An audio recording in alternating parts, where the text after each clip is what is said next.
Bueno, estamos ahora en otra conversación de Ley de Anarquía, ahora finalmente en español después de tanto tiempo. Estamos Ok. con Mateus Calderón, que es periodista, altavoz, para hablar sobre una serie de hechos y particularmente sobre la política peruana. ¿Qué opinas de todo lo que está pasando? O sea, ¿cuál es el momento que ves que vive el país? Bueno, creo que vivimos un momento, es un momento curioso, ¿no? Es un momento curioso porque vivimos un octubre muy acelerado. Es un octubre tremendamente acelerado. En un día o 2 días han pasado como cuatro o cinco cosas de importancia vital. Pero lo curioso de todo esto es que, digamos, el país sigue un poco a nivel económico, a nivel, digamos, de macroeconomía, sigue en una especie de piloto automático. Digamos, hay ciertas cosas que se dan por contado en la política peruana y que es muy interesante cómo, digamos, las fuerzas políticas se contraponen, pero a la vez hay cosas que no tocan, ¿no? Entonces vivimos un octubre tremendamente acelerado. Keiko Fujimori fue a prisión, primero prisión preliminar, 7 días, 8 días, la liberaron, y parece que hay una suerte de resquebrajamiento de lo que antes solía ser la estructura partidaria fujimorista, ¿no? Eh, hay varias cosas alrededor del fujimorismo, pero parece que en este momento se está un poco como quebrando, ¿no? Vemos, por ejemplo, el congresista Petrosi ha renunciado a Fuerza Popular. Keiko Fujimori afronta un periodo de prisión preventiva que recién se va a resolver mañana, porque está pospuesto de día para mañana. Y cada vez surgen una especie de esta especie de conexiones mayores, ya no solamente con el presunto lavado de activos, ¿no?, de Fuerza Popular, sino ahora también de obstrucción de la justicia, tráfico de influencias, por toda la conexión que ha tenido eh, con esta presunta otra vez banda mafiosa de los cuellos blancos del puerto, ¿no? Y sin embargo, otra vez, hay ciertas cosas que no se tocan, ¿no? El modelo económico no se toca, avanzamos, digamos, una tasa de 4% anual de crecimiento, que está bastante bien, creo que solamente nos gana Bolivia y otro país por ahí. Entonces es un momento curioso, es un momento de replanteamiento de muchas cosas, es un momento donde, otra vez lo conversábamos antes por interno, ha habido una suerte de reagrupación de las izquierdas o la posibilidad de reagrupación de una izquierda más radical, ¿no? El triunfo de líderes, digamos, sindicales o líderes comunales en la sierra sur del país, ¿no? En Puno, en el altiplano, en Arequipa, en Cusco, ¿no? Entonces, se vienen tiempos bien movidos, ¿no? Estamos en un momento como de cambio en el cual varias cosas se están replanteando, el fujimorismo, los liderazgos regionales, y vamos a ver qué pasa, ¿no? Vamos a ver qué pasa en el futuro. Sí, en realidad con esto podríamos ir viendo, o sea, yo creo que hay justo la muerte, creo, de Boloña representa un poco también esa transición entre la muerte de un fujimorismo neoliberal contra un fujimorismo que ya es mucho, o sea, no tiene tanto del fujimorismo noventero, ¿no? O sea, es un fujimorismo que ha ido en una dirección muy distinta, ¿no? O sea, que más bien tiene una retórica algo populista, eh, aunque claro, no es pro programas sociales tanto, pero sí en su retórica, tiene una retórica, incluso el hecho de Keiko Fujimori de describirse como de centro izquierda en una ocasión fue Claro. bastante bizarro, pero este, entonces es como que una transición, ¿no? De un fujimorismo neoliberal, noventero, y hacia un fujimorismo que ha tratado de encontrar su identidad, pero que ha tenido muchos problemas tratando de definirse, ¿no? Yo creo que tiene que ver con lo que decía Antonio Zapata cuando hace unos años presentó su libro Pensando la derecha, ¿no? O sea, en el Perú hay una derecha y la derecha realmente ha sido gobernante durante gran parte de la historia, pero no se ha generado un conservadurismo. O No, sea, no hay las ideas conservadoras en sí no han tenido un desarrollo intelectual como en otros lugares, incluso yo diría en América Latina y otros lugares donde se han articulado de alguna manera mayor o que incluso donde no se han articulado, por lo menos hay intelectuales que digamos uno tiene una visión más clara, que de qué habla cuando habla de No, conservadurismo. definitivamente, o sea, el Fujimorismo hay que dividirlo en momentos y hay que dividirlo también en esferas, ¿no? O sea, en ámbitos. En un primer sentido uno podría hablar de el momento fujimorista de los noventas, cuando el fujimorismo sí significó una suerte de revolución, una suerte de reacción a lo que había venido antes, ¿no? En los ochentas. Entonces, hablamos de un fujimorismo que se basó en ciertas estructuras partidarias. No hablo necesariamente del partido fujimorista, hablo de, por ejemplo, los evangélicos, ¿no? Que ofrecieron cierta estructura para la campaña de Alberto Fujimori, y que en ese momento sí significó una suerte de, se le ha calificado de outsider a Fujimori, ciertamente, y significó esta captura, digamos, del clamor de las clases populares, por ponerlo de algún modo, ¿no? Entonces, ahí habría que fijar un primer momento fujimorista, que es como las clases populares y los nuevos nombres, porque Alberto Fujimori, ¿quién lo conocía en el Perú? Frente, digamos, a una clase política como la de Mario Vargas Llosa, la de los grandes nombres, la de los letrados, ¿no? Que había estado en el poder por bastante tiempo, ¿no? Entonces, allí, digamos, habría un primer momento fujimorista, y un primer momento futbolista que se amalgama mucho a las tesis de Hernando de Soto respecto a, digamos, el otro sendero, la revolución con el consenso de Washington y todo eso, ¿no? Entonces, claro, allí el fujimorismo tenía, digamos, una potencia política remarcable, y por eso hay un conjunto de espacios en los cuales todavía recuerdan muy bien al fujimorismo. El fujimorismo, entre comillas, ¿no? Siempre, pero nos salvó del terrorismo, nos salvó de la debacle económica y todo esto, pero luego hay cierta derivación, ¿no? Derivación más bien mafiosa, en el 95 en adelante y todo eso. Pero es interesante verlo otra vez, estos tiempos y lo que viene después con Keiko Fujimori, y ver, digamos, cómo se van reconfigurando también los actores, ¿no? Porque, claro, tú tienes, digamos, la dirigencia del Fujimorismo, que luego se va a ver partida entre el nuevo Fujimorismo y el antiguo Fujimorismo, o lo que eran los albertistas, ¿no? Que estaban antes con Alberto Fujimori, y los keikistas, ¿no? O los kenguistas. Pero a la vez tú tienes, digamos, el Fujimorismo, podemos hacer algo así como una triada. Tenemos el Fujimorismo en su clase dirigente, por ponerlo de algún modo, y las luchas que están pasando ahí. Las clases populares que ya no necesariamente se identifican con el Fujimorismo, sino más bien con esta visión nostálgica, ¿no? De Alberto Fujimori salvando el país y y Keiko y Kenji por derivación, pero en realidad no es que haya una vinculación orgánica, ¿no? Al fujimorismo. Y por otro lado, tú tienes ya más bien las clases o las élites económicas del país que poco a poco empiezan a perderle confianza al fujimorismo, justamente por eso que conversamos de que el fujimorismo no tiene un programa ideológico.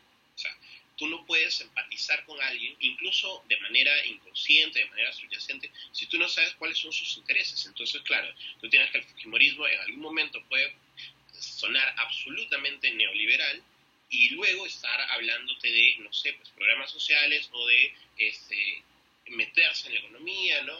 Intervenir la economía, o censurar a la prensa, o tal, o tal, o tal. Que claro, esto otra vez genera mucha desconfianza en las clases, ya no las clases populares solamente, sino las clases de élite, que van a empezar a buscar otros representantes sí o sí. O sea, yo ya creo que Keiko ya fue, no sé si Kenji tenga posibilidad, pero de que están buscando otro nombre, y me parece que la salida de Petrosi en ese sentido es muy simbólica, ¿no? Están buscando otro nombre, definitivamente. Ahora, algo, comentar un poco sobre Carlos Boloña, ¿no? Lo que tú mencionabas, claro, Carlos Boloña fue un tipo que nos sacó de la debacle económica, pero a la vez es un tipo que termina con muchas sombras en su vida, ¿no? Y incluso en su periodo como ministro, y sus vínculos a Vladimiro Montesinos, que creo que expresa mucho de esta visión, digamos, aprogramática, ¿no? Sin programa, de la derecha, ¿no? Que es una derecha que parece defender el modelo económico, parece, digo, porque la mayoría de veces lo hace, pero también hay, digamos, sus momentos de intervención económica, de todo, pero a la vez, digamos, no se preocupa por la moralidad de otras situaciones, ¿no? Y no solamente que no se preocupa, sino que no quiere indagar sobre eso, no quiere complejizar sobre su propia visión ignorada de ciertos espacios que también son políticos, ¿no? O sea, la economía no solamente es la política, hay otros espacios de pelea y de lucha política real, ¿no? Sí, en realidad eso me ponía a pensar en el rol que el liberalismo ha jugado en el Perú, o sea, desde los años 90, porque si bien es cierto que el neoliberalismo, tal vez como término general, engloba reformistas que no necesariamente tienen necesariamente una coherencia o digamos se consideran un hilo, parte del hilo de la tradición liberal, por lo amplia que es. Pero el papel de los liberales desde los 90 es un poco complejo, porque con la caída del movimiento de libertad, o sea, hubieron quienes se sumaron de algún modo al fujimorismo, quienes fueron más escépticos y ese es un tema bastante curioso que creo que en realidad lamentablemente no ha habido muchos estudios, creo que solo hay una tesis en historia sobre el liberalismo después de, de, de Vargas Llosa, ¿no? Y entonces, claro, o sea, Altavoz, la publicación en la que escribe, o sea, digamos, es una publicación liberal, pero también en Semana Económica, en el mismo Comercio, hay quienes se identifican como liberales, pero hasta ahora hay en el Perú el término liberal es usado en tantas acepciones que ya uno no sabe qué forma darlo, ¿no? Porque algunos usan el término liberalismo como si se tratara del libertarismo más radical y otros como si se tratara del conservadurismo más normal y entonces es como que una distorsión completa, ¿no? O sea, ¿cómo ves eso? Sí, no, absolutamente. Lo que pasa también es que justamente haciendo, digamos, está pensando en hace mucho tiempo, ¿no? Y no sé si fue alrededor de Altavoz, pero del nacimiento de Altavoz, es decir, pero sí es cierto que eh, hay un politólogo que escribió sobre el tema, ahorita se me ve el nombre y ya luego volverá, pero, pero él justamente decía eso, ¿no? O sea, ¿qué es lo que pasa con el liberalismo en el Perú? Que muchas veces, por este miedo al Estado, ¿no? O por estas ganas de encapsular al Estado, lo que termina haciendo es un sustento del statu quo, ¿no?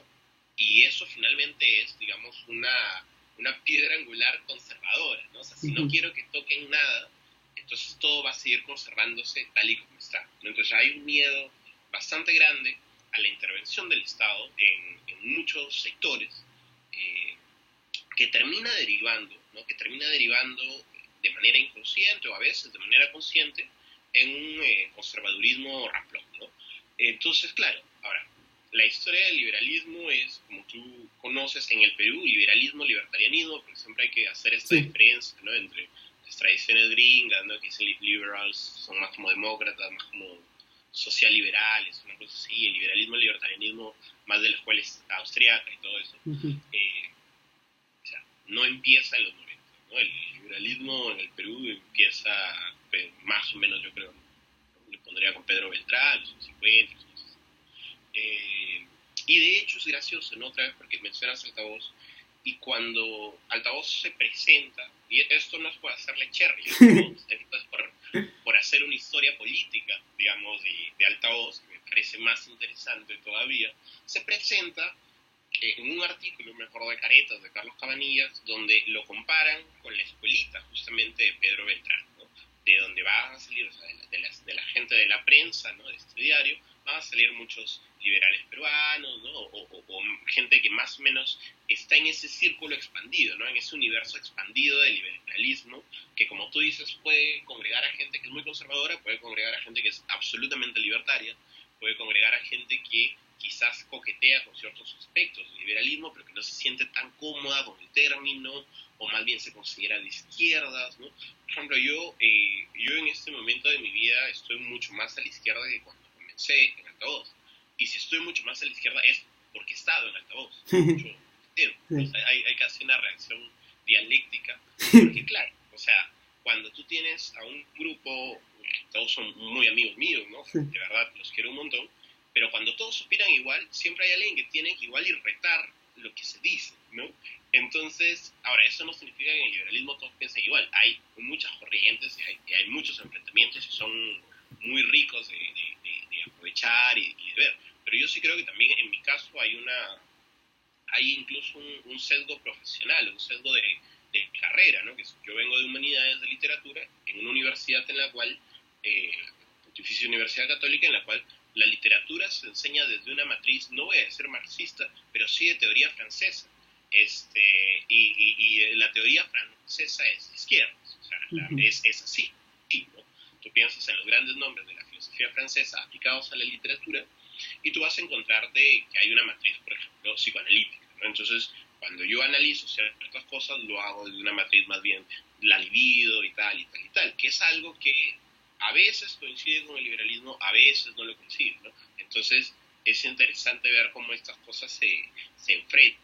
Ahora, volviendo otra vez al debate sobre el liberalismo, hay una suerte de universo expandido, como te decía, ¿no? Hay gente que sí, hay gente que se considera liberal, hay gente que no se considera liberal. Creo que en mucho grado hablar de altavoz es hablar de todos esos espectros también, ¿no? Hay gente que en altavoz que se considera más bien conservadora, hay gente que, qué sé yo, ¿no? Incluso en derecho, hay gente que cree en el justnaturalismo, hay gente que cree en el positivismo y tal, pero que son diferentes acercamientos desde una matriz que otra vez siempre tiene en consideración la posición del Estado y la posición en la cual el Estado podría hacer daño, ¿no? No se ve el Estado como la culminación de cosas o la culminación de cierto estado de derecho, de reclamo de ciertos derechos, sino más bien se ve como el leviatán, ¿no? O sea, la posibilidad de que efectivamente algún día seamos suprimidos, subyugados por cualquiera que llegue al Estado. A mí me parece interesante esa posición porque yo también tengo muchos reparos con el Estado, pero yo tengo un reparo con el Estado que viene de una tradición absolutamente diferente. O sea, si tú lees a Alain Badiou, por ejemplo, ¿no? Que es un autor que yo leo mucho, que yo he traducido al español, al francés, Badiou ahora empezó siendo marxista, maoísta, francés, y ahora es postmarxista, pero siempre ha tenido una posición muy contra el Estado. Y si tú lees por ejemplo, la tradición marxista autónoma italiana de los años 70, que luego será Pablo Virno, Toni Negri, también hay una queja muy dura contra el Estado. Es una cuestión, digamos, también desde donde podemos dar fuentes teóricos, que es lo más interesante, y prácticos. Sí, eso es bastante interesante. Yo creo que lo podemos tanto relacionar con las dos cosas que estamos hablando, con la teoría política del Perú, porque justo ahora o sea, cuando reviso los medios extranjeros se está volviendo a hablar sobre el anarquismo, ¿no? Y tal vez sea porque Trump genera tantas antipatías, ¿no? Pero a mí me parece que está dándose algo más profundo, ¿no? O sea, Tim Vogue sacó un artículo sobre el anarquismo, o sea, que hace una revista de moda sacando un artículo sobre el anarquismo, tal vez nunca sabré contestarlo, pero, o sea, creo que señala algo que está en el ambiente, o sea, el libro de Mark Breger sobre el manual de Antifaz recientemente ha sido traducido. Entonces, hay una serie de cosas como que rondando en el aire, ¿no? O sea, tal vez que vienen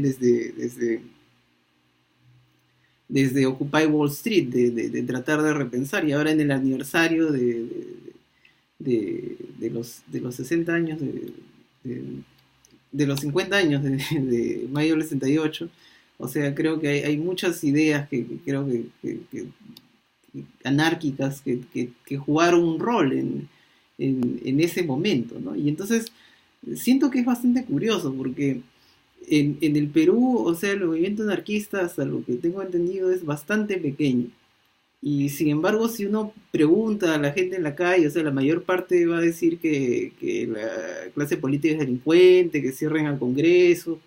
Y sin embargo, el anarquismo en el Perú no ha tenido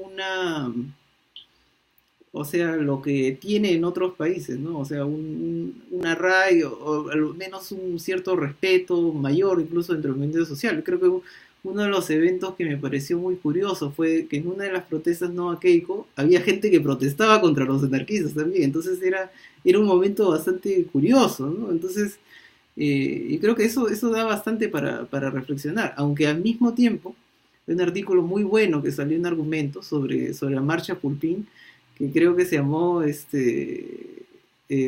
zonas o la insospechada virtud de la anarquía, ¿no? Y entonces hablaba sobre cómo ideas anarquistas estuvieron este, flotando por esa organización tan espontánea que fue un movimiento que sorprendió, creo yo, a la sociedad. En los últimos tiempos en el Perú creo que la gente sorprendió de que tuviera tanta convocatoria.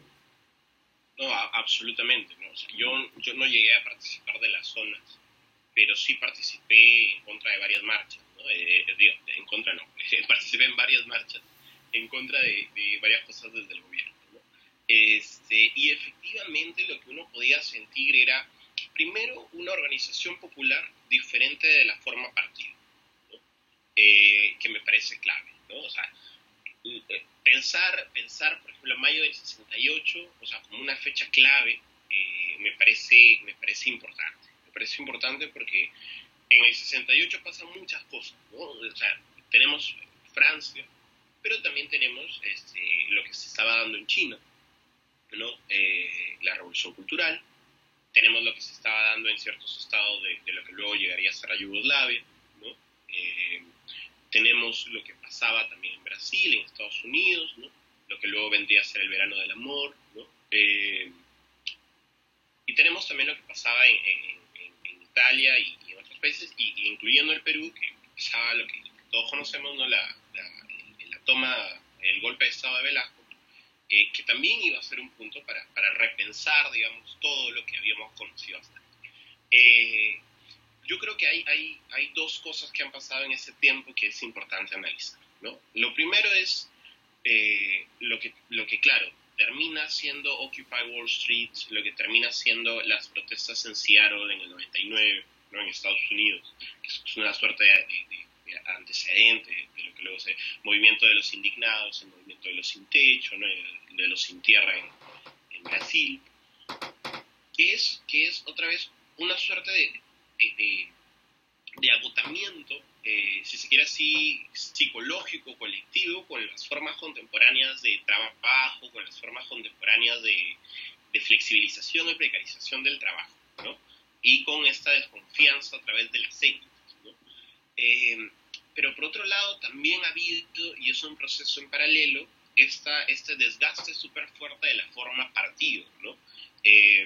Ahora, en el Perú se dice, ¿no? La crisis de los partidos empezó con Fujimori, ¿no? No, la crisis de los partidos es muchísimo más anterior y es un discurso que se puede rastrear hasta los años 50, ¿no?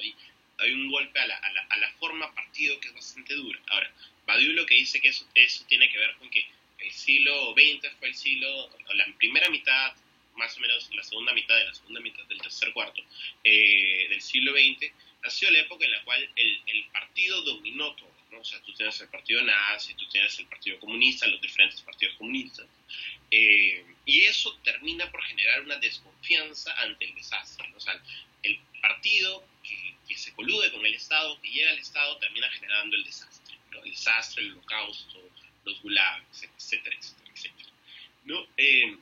Ahora es interesante otra vez preguntarse, digamos, por estas formas anarquistas, porque una tradición que a mí me parece muy interesante para pensar eso, más allá de la tradición francesa, que tiene en general tiene una posición muy, muy especial respecto al Estado, ¿no? O sea, la tradición marxista maoísta francesa, un poco no tan lejos también está Foucault reflexionando acerca del concepto de gobernanza, de gobernabilidad, ¿no? Que está por ahí también. Ha habido hay un cambio, la tradición, antes de olvidarme, la tradición italiana es muy interesante. La tradición italiana, digamos, de los obreros que en el 60, en los 70 ya empiezan a protestar, usan un marxismo, digamos, que de verdad es un marxismo contraestatal, ¿no? Es un marxismo contraestatal que toma muchas cosas del anarquismo también, ¿no? La tradición del autonomismo o el marxismo autónomo, ¿no? Es una tradición muy interesante de explorar. Pero digamos, alrededor de esto hay un cambio clave que tenemos que notar y que Deleuze tiene un texto espectacular, ¿no? Es un texto espectacular que es el postscriptum sobre las sociedades de control, ¿no? Y lo que hace Deleuze de manera muy inteligente y de manera muy, muy bacán, o sea, muy elegante, es plantear en 3 o 4 páginas un diagnóstico de el cambio entre las sociedades de disciplina Foucaultianas, ¿no? Digamos, la escuela, la fábrica, ¿no? El manicomio, la prisión, frente a más bien sociedades en las cuales el poder está corporativizado y tú ya no tienes un ente central que dirija el poder. Porque creo que, digamos, las posiciones anarquistas en la actualidad lo que tienen que debatir es justamente eso, ¿no? O sea, es justamente la posición en la cual paradójicamente ha habido una diseminación del poder que se ejerce desde diferentes espacios, pero a la vez también ha habido, o sea, el fortalecimiento de formas directas, si se quiere así, de sociedades de disciplina, ¿no? Uno lo puede ver en China con todos estos aparatos tecnológicos que ahora incluso te permiten como evaluar a las personas, ¿no? Uh-huh. Ya eso es muy sacado de Black Mirror, ¿no? Entonces hay estas dos sociedades, ¿no? Estos dos tipos de sociedades, la sociedad de disciplina y la sociedad de control que propone Deleuze, al final terminan retroalimentándose una a la otra, ¿no? Entonces tienes que las sociedades de control terminan incorporando ciertos aparatos de disciplina, ¿no? Deleuze lo comparaba con el proceso de Kafka, ¿no?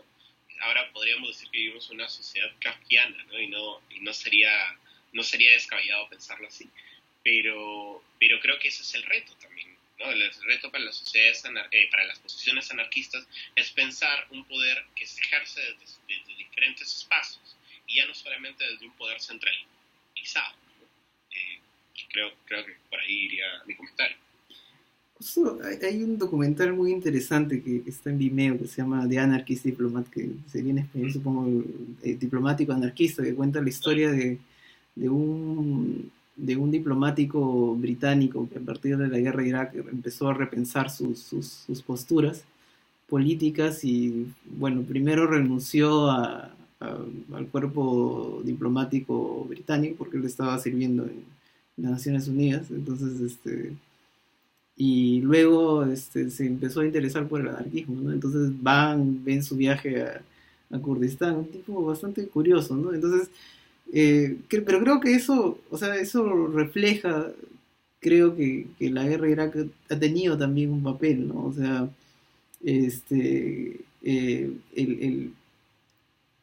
y en ese sentido, ¿no? La guerra sigue jugando un rol, aunque no sé si tanto en el Perú, pero sí, digamos, en Occidente mucho más presente, ¿no? O sea, por la OTAN en particular, ¿no? O sea, no solo Estados Unidos, ¿no?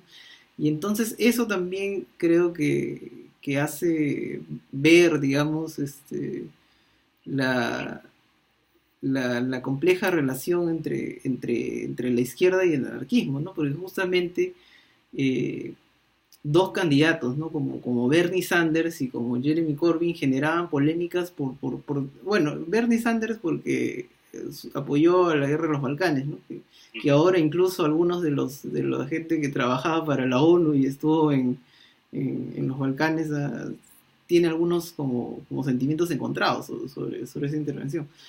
Y bueno, o sea que no había sido suficientemente antibélico, entonces habían anarquistas que ponían esa posición.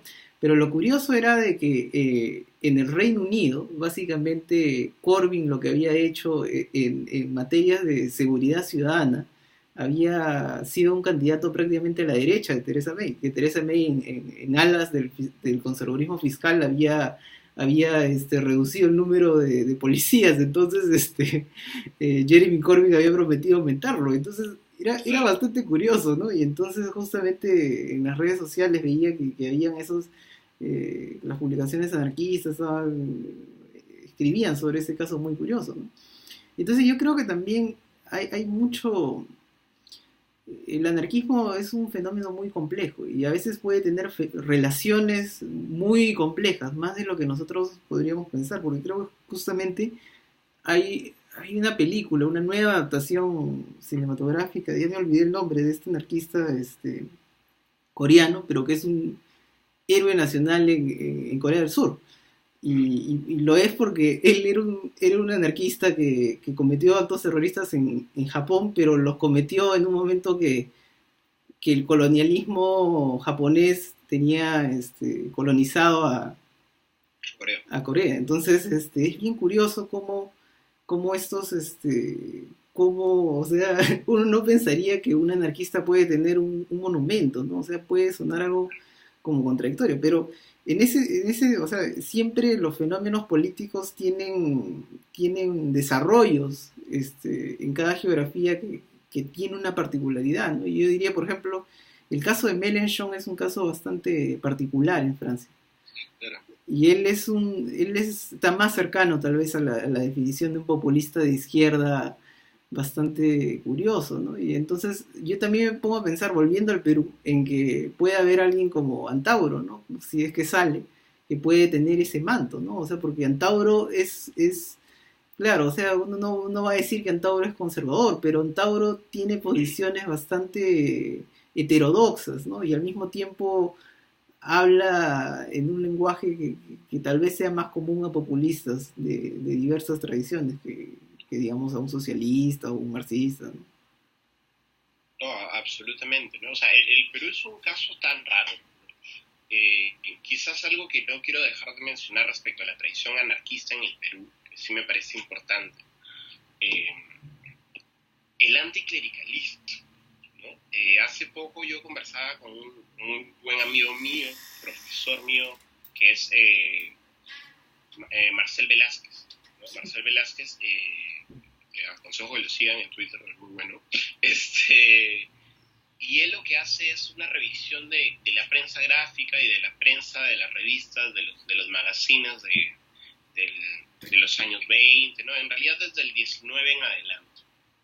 Y lo que él me comentaba, justo a raíz de unas reflexiones que hacía sobre González Prada, era que muchos periódicos, muchas gacetas, ¿no? O sea, folletines sindicalistas, anarcosindicalistas, eran profundamente anticlericales, ¿no? Que es una tradición que parece haberse perdido un poco acá en el Perú, ¿no? O sea, el anticlericalismo, pero el anticlericalismo verdadero, ¿no? O sea, este odio por la iglesia, ese odio por los curas, ¿no? Que consideran corruptos, consideran bla, bla, bla, ¿no? Que es interesante también que pase en el historia del Perú, es una confluencia de tiempos, o sea, me gusta pensarlo de ese modo, en el cual, claro, o sea, tú puedes tener a alguien como Antauro Humala, pero también puedes tener a alguien como Ricardo Belmont postulando por un partido de izquierdas. Sí, es Es cierto. una cosa porque tú dices, ¿cómo es posible, no? Que además es un partido de izquierdas cuyo líder ahora se ha tomado un café con Gregorio Santos en un Starbucks, Sí, ¿no? Y Christian Meyer sale a atacarlos, a decirles cómo es posible que estén los comunistas tomando en Starbucks, ¿no? Entonces el Perú es un país extremadamente o sea, que produce, ¿no? Prolífero, es una tierra fértil para este tipo de elementos que en otras realidades y en otras latitudes definitivamente no podrían funcionar, ¿no? O sea, en el caso de Antauro Humala, ¿no? Si irnos muy lejos, otra vez, claro, tú tienes a un populista de izquierdas, pero es una izquierda rara, ¿no? sí. Es una izquierda etno, ¿no? O sea, él se autoidentificaba como etnocacerista, ¿no? Es una izquierda como militarizada, o sea, tiene esos rasgos como raros, ¿no? O sea, como que tú dices que ¿qué está tratando de hacer acá, ¿no? Se está tratando de imponer un régimen como de los cobrizos para los cobrizos, o está tratando de ganarse más bien a las reservas de la guerra, ¿no? O sea, de los antiguos combatientes, o lo ves de la nada fumándose un troncho, ¿no? Entonces, que llegue y va a legalizar la marihuana, ¿no? O sea, ¿qué está pasando por la cabeza de esta gente? De verdad, es una gran incógnita, ¿no?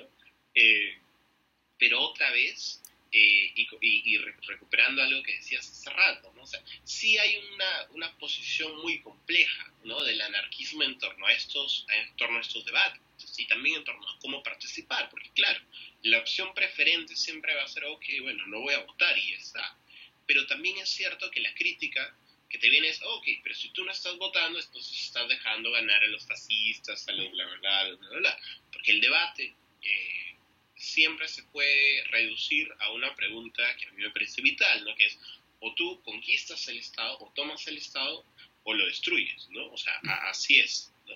Entonces es una pregunta que por los dos lados tiene problemas y que justamente lo que va a hacer es complejizar la relación de las posturas anarquistas, de las posturas que incluso pugnan por una reducción del Estado, que pugnan una desaparición absoluta del Estado. No, no me gustaría vivir en comunas, ¿no? Todo bien, se podría hacer, quién sabe, pero es una pregunta que está circulando allí y que eventualmente en tiempos electorales vuelve y vuelve a veces como una cachetada, ¿no? ¿Qué vamos a hacer ahora? ¿Cómo nos vamos a organizar? Pero justamente si es que estamos hablando sobre Centauro, es que también, o sea, se podría hablar de que, de que el socialismo o la izquierda en el Perú, o sea, ha tenido límites, digamos, la izquierda más normal, por así decirlo, que hay cada personaje, digamos, dentro de tanto, pero yo creo que aún así, o sea, a mí me sorprendió honestamente el resultado que tuvo Verónica, pero siento al mismo tiempo de que el tema de Venezuela fue un tema muy, muy tóxico y es un tema bastante curioso, porque yo diría que ya había oposición dentro de la misma izquierda a Venezuela por una serie de cosas que algunas tienen que ver digamos, con temas más ideológicos, ¿no? Por así decirlo, digamos, hay algunos cuantos socialdemócratas, no muchos, pero digamos, obviamente un socialdemócrata no ve en Venezuela un modelo a seguir, o sea, más allá de que se le vaya bien o mal, ¿no? Claro. Y sin embargo, otros ya veían pues que era algo que iba a ser un peso muy grande y ha terminado siéndolo, ¿no? Y al mismo tiempo, ahora que ya, digamos, Verónica y por lo menos el liderazgo de Nuevo Perú, ha tomado una posición más crítica de Venezuela. Al mismo tiempo, ahora la izquierda está dividida, o sea que es difícil saber cuánto va a ser su caudal electoral. Está el caso de Gregorio, de Cerrón, o sea que no se sabe cuántos partidos se van a presentar, entonces puede que pase un escenario como Izquierda Unida, que entre todos se quiten los votos, ¿no? O sea, y entonces es un panorama muy complejo, ¿no? Porque, o sea, uno pensaba por lo menos ya con un caudal de apoyo que se vio que Verónica generaba, o sea, que no es que el Perú sea anti-izquierdista por principio, como parece que el fujimorismo lo quiere presentar, sino se genera este vacío, ¿no? Y al mismo tiempo es una cosa muy curiosa, porque yo diría que hay elementos, ¿no? Como por ejemplo, uno ve las dos campañas, ¿no? Las campañas del popular cochero con Guerra García, ¿no? Y es bien curioso porque Guerra García era muy pragmático, ¿no? Y finalmente Cochero terminó sacando más votos por el sentimiento, ¿no? Y es bien, bien curioso, ¿no? Y al mismo tiempo el tema de Guerra García con el matrimonio igualitario, claro, es algo que creo que la izquierda en general lo apoya, aunque tal vez haya un personaje que otro que no recuerdo su nombre, pero que sí escuché que no están del todo. Bueno, hay todavía problemas de homofobia dentro de la izquierda peruana, pero digamos la gran mayoría de organizaciones creo que están a favor, ¿no? Y entonces yo diría que es un tema bastante complejo, porque justamente el tema de la unión civil mostró lo dividida que está la sociedad peruana y las alianzas bastante impensadas que nosotros a veces que creo que se pueden generar, ¿no? O sea, el tema de cómo bancos, empresas sacaron afiches a favor de la unión civil me sorprendió a mí mismo. O sea, yo recuerdo que estaba en un banco y dentro del banco había una propaganda que decía, en este banco no te discriminamos, si vienes y abres una cuenta conjunta con una persona que así sea del mismo sexo, así, no importa la edad que tenga, y así, o sea, bastante curioso, ¿no? O sea, me pareció curioso que los bancos, que una serie de empresas. Entonces, esto justo tiene que ver con un artículo muy interesante que justamente leí hace un tiempo sobre Kyle Jenner, ¿no? En el que hablaba sobre la Pepsi, ¿no? Que el comercial de Pepsi, donde que fue sacado porque decía que era como una burla al movimiento Black Lives Matter, ¿no? Y entonces justamente un economista canadiense que escribió ese artículo señalaba que si uno ve la historia de la publicidad, uno ve que Pepsi siempre trató de buscar un público muy diverso. Y entonces Pepsi fue una de las primeras que hizo propagandas específicamente dirigidas al público afroamericano, y entonces, o sea, que es una empresa que realmente tiene esa visión, ¿no? Y entonces él decía, ¿no? Que a los progresistas deberían tener con cuidado ese tipo de reacciones, porque tener tanta animosidad contra estas corporaciones podría cortar unos aliados bastante importantes, ¿no? Y entonces esto tiene que ver también con el matrimonio gay. Justamente en Estados Unidos hubo estados que amenazaron con ilegalizarlo de nuevo, ¿no? Y justamente varias corporaciones empezaron a amenazar a esos estados de que iban a dejar invertir ahí. Entonces fue una relación bastante curiosa, que creo que eso también está generando un poco que el conservadurismo global esté repensando sus relaciones con el mercado, ¿no? Con el neoliberalismo, ¿no? No, definitivamente. Otra vez, o sea, eh, yo estaba leyendo un texto muy interesante de Mark Lilla, ¿no? Lo terminé de leer hace unos días, que es El regreso liberal. No sé si tú lo habrás leído ese libro. Es un ensayo, debe tener 120 páginas, 130 páginas, es un diagnóstico de la izquierda en Estados Unidos, y la izquierda liberal, ¿no? La izquierda, pero liberal en el sentido demócrata, ¿no? En el sentido de la izquierda de las políticas de la identidad, ¿no? La izquierda identitaria. Entonces, lo que hace Lila es, entre las cosas que dice, y a veces puede ser muy duro, es decir justamente que hay una izquierda que se ha olvidado de que una parte de la política tiene que ser tender puentes y negociar. O sea, hasta así es, ¿no? Entonces, claro, si tú lo llevas, primero, dentro de la izquierda, o sea, ya hay posturas. Otra vez pienso en lo que mencionabas acerca de Cochero y de Guerra García, ¿no? Sí. O sea, Cochero tenía una posición más política, en el sentido duro de la palabra, frente a Guerra García, que si algo dijo bien Belmont en el debate, que habló muchas tonterías, pero si algo dijo bien, fue que finalmente los técnicos se alquilan, ¿no? Entonces, me parece que se lo dijo a Guerra García, ¿no? O sea, Guerra García todavía tuvo esa posición demasiado técnica, y es algo que no siempre cae bien, ¿no? Quizás en las clases altas o en las clases más letradas tú puedas decir, ok, voy a votar por un técnico, como lo hizo con PPK, ya sabemos cómo terminó. Pero claro, tú tienes, digamos, estas dos izquierdas que, a ver, o sea, si tú sientas a Guerra García y a Cochero en una mesa, no creo que estén en desacuerdo en muchas cosas. Pero, sin embargo, todavía hay algunos problemas por ahí, ¿no? O sea, de por qué, por ejemplo, no se postulan juntos. Se puede pensar en la unidad de la izquierda futuro, o incluso si no, ¿no? O sea, incluso si decimos, ok, bueno, no va a haber unidad de la izquierda, eso no significa necesariamente que vayan a sacar porcentajes tan bajos, ¿no? O sea, si pueden hacer campañas bien, si, en fin, si hacen trabajo de base. Entonces, eso ya nos lleva otra vez a lo que tú mencionabas acerca de cómo, digamos, hay ciertas tradiciones que no se reconocen, y también esto alrededor del mercado. Otra vez, el caso paradigmático de lo que pasado hoy día, de Vladimir Cerrón y Goyo Santos, creo que fue ayer la foto, ¿no? De Vladimir Cerrón y Goyo Santos sentados tomándose un Starbucks, ¿no?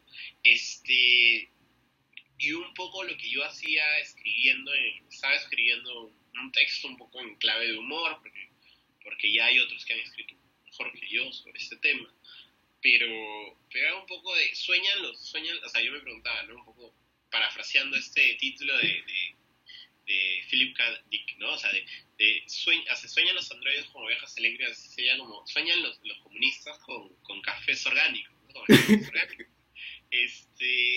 Y un poco lo interesante de ese parafraseo es que los comunistas no sé de qué sueñan, o sea, de verdad no sé, pero Starbucks sí sueña con ser más orgánico. O sea, Starbucks sí sueña con ser más inclusivo, sí sueña con ser un poco más que la empresa capitalista transnacional, ¿no?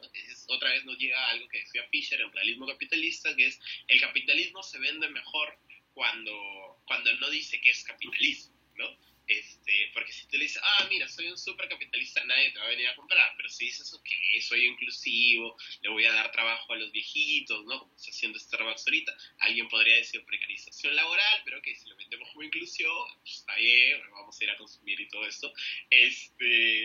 Claro, ¿no? Entonces, ¿quiénes sueñan realmente con venderse como más comunistas, ¿no? Que son los que están un poco más a la derecha, los que tienen estos métodos un poco más precarizantes de trabajo y tal y tal, ¿no? Entonces sí, efectivamente hay que repensar no solamente estas relaciones con las tradiciones políticas, si se quiere así, estéticas políticas de ciertas corporaciones, desde la izquierda, sino también la posibilidad de la izquierda de imaginar un progreso y de imaginar incluso hábitos de consumo diferentes, ¿no? Porque el consumo está allí, digamos, ¿no? El consumismo está allí, y algo que decía Fisher otra vez, es un ensayo excelente que se incluye en Realismo Capitalista, o sea, a ver, si tú te quejas de que los comunistas o los izquierdistas consuman en Starbucks o tengan un iPhone tal, o sea, ¿cuál va a ser la solución? Que se vuelvan como tribus nómades, ¿no? O sea, o sea, de verdad, ¿no? Que vayan por ahí recogiendo los frutos de las plantas que no han sido cultivadas nunca, que vayan por ahí, no comiendo plátanos, o sea, no.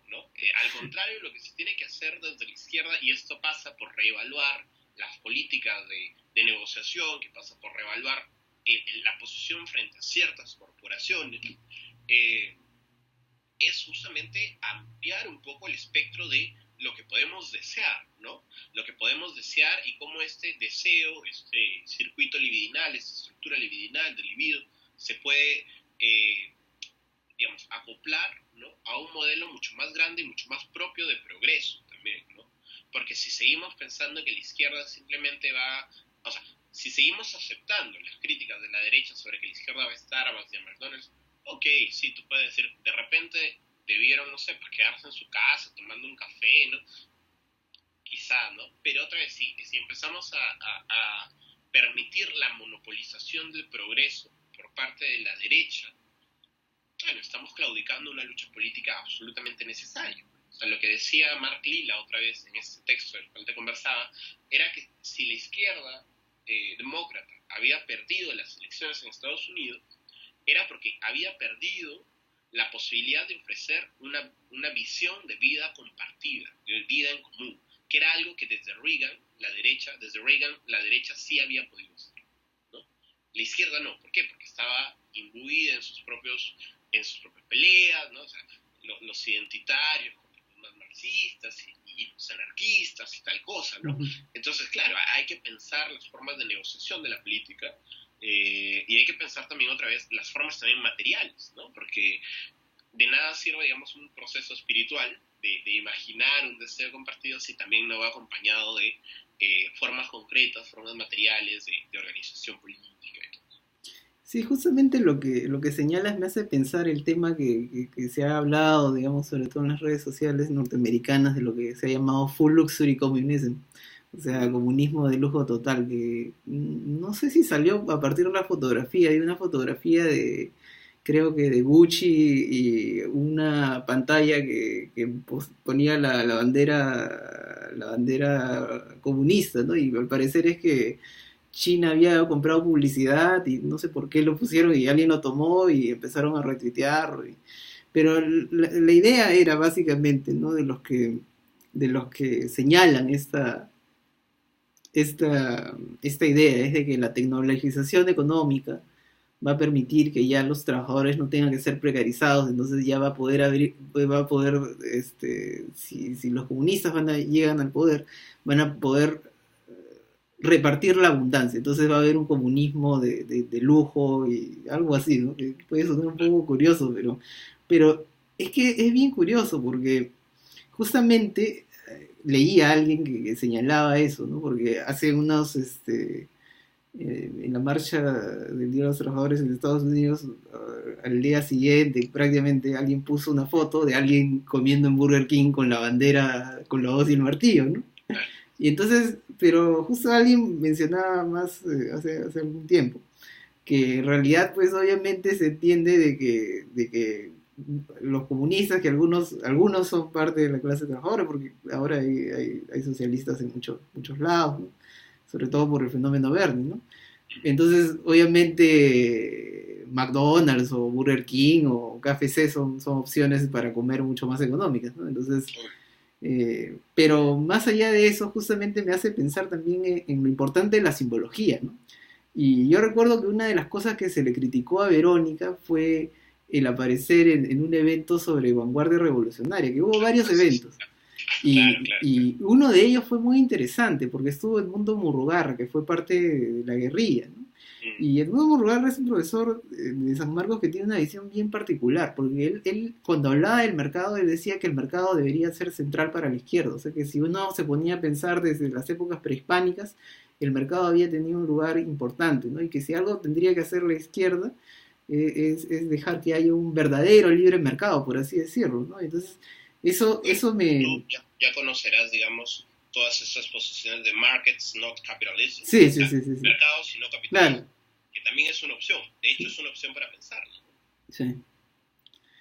Sí, no, de hecho es una tradición bastante interesante y justamente está esta división, pues, ¿no? O sea, dentro de la tradición más radical que es el libertarianismo, aunque acá en el Perú no siento que ha tenido tanta pegada, aunque creo que Nozick sí ha sido bastante leído, o por lo menos parece que hay gente que lo menciona, ¿no?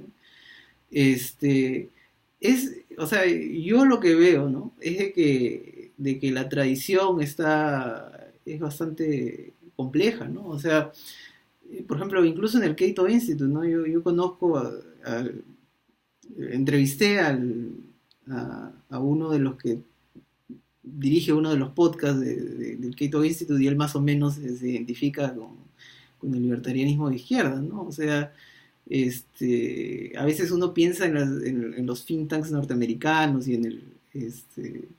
en ser homogéneos, ¿no? Y no necesariamente es así, o sea, hay bastante diversidad, ¿no? Yo diría que en particular en el libertarianismo hay bastante diversidad porque está habiendo una discusión sobre cuál es la esencia del libertarianismo últimamente, ¿no? O sea, hubo una marcha hace algún tiempo en la que alguien fue con una bandera negra y amarilla, ¿no? Que es el símbolo del anarcocapitalismo, ¿no? A un rally pro Trump. Entonces, hay otros que... Entonces, justo este tipo de posiciones se, es bien curioso cómo se dan, ¿no? La división entre la escuela de Chicago y la escuela austríaca creo que tampoco no ha sido un tema suficientemente estudiado. Y una de las cosas que también me parece curioso es, no sé si has escuchado el nuevo libro de Queen Slobodian, pero Slobodian más o menos señala de que hay básicamente dos tradiciones liberales, ¿no? Neoliberales, ¿no? Por así decirlo, un neoliberalismo que es como más inclusivo, que es como el neoliberalismo de Starbucks, de Pepsi, ¿no? Que trata de apuntar a todos, y un neoliberalismo que es un neoliberalismo que es un historiador formado en la historia europea y en particular por la historia alemana. Él asocia sobre todo al Freedom Party en Austria y a AfD en Alemania, ¿no? O sea, como partidos que tienen posiciones bastante pro mercado y al mismo tiempo tienen una serie de prejuicios contra los inmigrantes en particular, ¿no? Y en realidad contra cualquier cosa que sea, entre comillas, ajena a la cultura, hablando largamente germana, ¿no? Y entonces es bastante curioso porque yo también siento que que probablemente el libro hubiera sido un poco mejor entendido si él también hubiera estado un poco más enterado de la historia latinoamericana, porque a mí me parece que justamente Fujimori también representa un neoliberalismo que si bien no llegó a los extremos de AfD o el Freedom Party, ¿no? Este, obviamente representaba un neoliberalismo mucho más conservador y es lo que representa ahora, curiosamente, Jair Bolsonaro. Y lo curioso es que Bolsonaro tenía una postura bastante proteccionista. Y en Brasil pasó una cosa bastante bizarra. Brasil es uno de los pocos países de América Latina que ha tenido un movimiento libertario, ¿no? O sea, el movimiento Brasil Libre argumentaba ideales bastante radicales, o sea, que lo hacía ya distanciarse de otros movimientos liberales, más reformistas, o sea, hablaban de una serie de privatizaciones bastante radicales, una serie de cosas. Y si bien en un momento inicial, ¿no? O sea, no se dibujaban, digamos, en el espectro este, izquierda o derecha, sino que decían somos algo nuevo, somos distintos. En un momento no estaban identificados con ningún partido.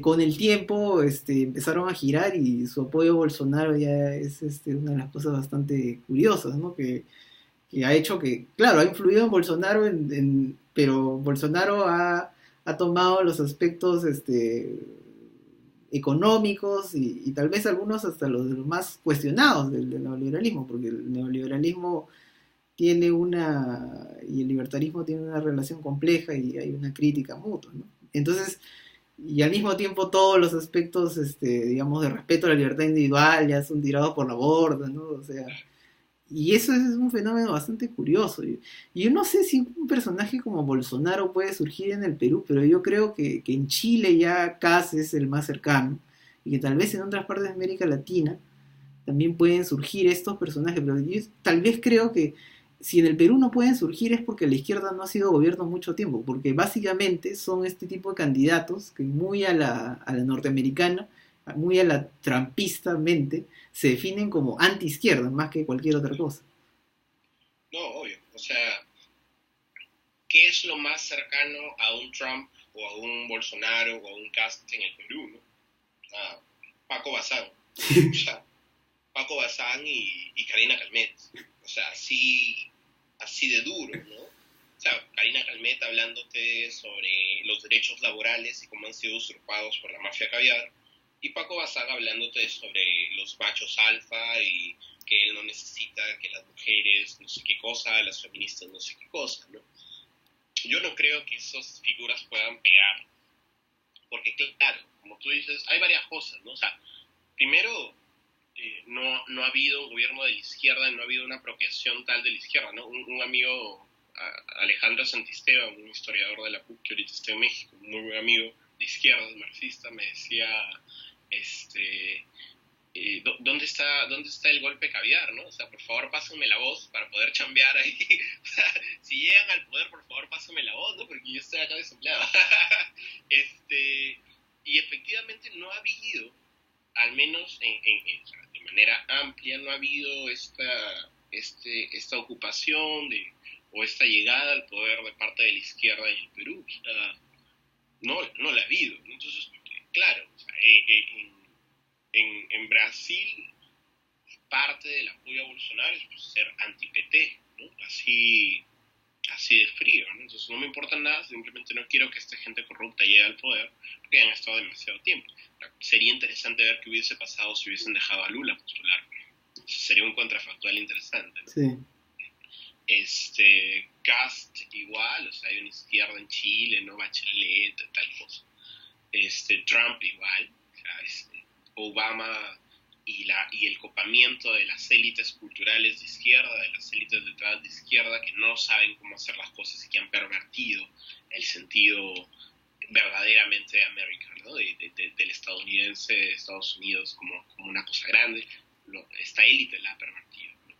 Pero en el Perú, o sea, no existe tal cosa, ¿no? O sea, de verdad no existe, y tampoco creo que, no voy a decir que no creo que pueda existir, pero va a ser difícil, ¿no? O sea, de verdad va a ser difícil, porque uno podría pensar incluso en élites en Lima, ¿no? Pero fuera de Lima, la cosa es absolutamente diferente. O sea, la dinámica de las regiones es absolutamente diferente. Eh, y yo no creo, por ejemplo, o sea, pensando lo que te decía al principio, o sea, en el sur está dominado ahorita por una izquierda más o menos radical, según las últimas elecciones regionales. En el norte de la costa, va a estar por ahí gente que no llega a ser fujimorista, pero que está llegada al fujimorismo, gente directamente vinculada a Alianza por el Progreso, ¿no? Entonces ahí parece que las dinámicas son diferentes. Y otra vez esto vuelve a lo que conversábamos sobre Antauro, sobre las temporalidades diferentes del Perú, ¿no? Que no solamente son espacios geográficos diferentes, sino de verdad temporalidades diferentes. O sea, vivimos en un país en los cuales formas de trabajo capitalista se fusionan con formas de trabajo postcapitalista, de capitalismo más bien cognitivo, ¿no? Capitalismo tardío, con formas de trabajo precapitalista, y todo puede estar pasando en el mismo complejo, ¿no? O sea, en el mismo espacio geográfico de 40 metros cuadrados. Entonces, eso, y ni hablar otra vez de las provincias, ¿no? Entonces, todo eso ya complejiza mucho cómo se va a erigir estas figuras. Claro, lo más cercano que hemos tenido es este señor, ¿no? Ricardo Belmont. Pero ni siquiera llega a ser alguien, ¿no? Otra vez es curioso porque se está postulando desde un partido de izquierda, ¿no? Y mientras que en los otros ha habido este rechazo duro a la izquierda. Entonces yo no sé si llega a pasar, espero que no pase, pero la veo bien difícil, o sea, la verdad bien difícil. Es una combinación rara, quién sabe. Bueno, con eso creo que ya podemos terminar. ¿Y qué proyecto estás trabajando aparte de altavoz y cómo la gente puede seguir lo que estás escribiendo? Mira, bueno, ahorita en realidad esto es absolutamente cierto. Estoy desempleado porque Ah, ya. yo salí de altavoz hace unas semanas. Ah, ya. O sea, igual sigo escribiendo, sigo colaborando, pero digamos, ya no soy un empleado de altavoz. Ah, ya. Pero igual altavoz siempre va a ser mi casa, ¿no? O sea, Ya. siempre le voy a dar prioridad por Ya. sobre todo. Estoy trabajando una pequeña publicación que esperamos que esté dentro de unos meses sobre Mark Fisher y la melancolía. Varios autores peruanos vamos a participar allí y espero que salga bien. Yo siempre sigo con mis traducciones en mi blog, ¿no? Es calderon094.wordpress.com. Pueden escribir, o sea, pueden ahí ver mis artículos, pueden ver mis traducciones, que es algo que disfruto mucho, ¿no? Me estoy graduando, espero, pronto de mi maestría en Historia del Arte, así que igual y todo lo pueden seguir por mi cuenta de Twitter, @andoenpan. Suelto mis cosas. Bueno, muchas gracias. Mateus, ha ¿No? sido un gusto hablar Pues, contigo.